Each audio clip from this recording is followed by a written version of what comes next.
सजावट घडते पण कल्पनेतून, मूर्ती साकारते पण भक्तीच्या श्वासातून.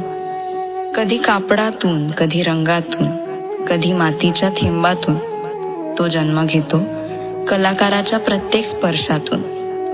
ही फक्त आरास नाही, ही एक सृजन कथा. फक्त मूर्ती नाही तर श्रद्धेच्या भावनांचं रूप. जेव्हा दोन हात एकत्र येतात, एक सजवणारा, एक घडवणारा, तेव्हा निर्माण होतो कलाकारांचा कलाधिपती. तो येतोय आभासातून वास्तवात, कल्पनेतून मंदिरात. तो आहे सजावटीत झळकणारा, मूर्तीतून प्रकट होणारा, कलाकारांच्या हृदयातून जन्मलेला, कलाकारांचा कलाधिपती. गणपती बाप्पा मोरया.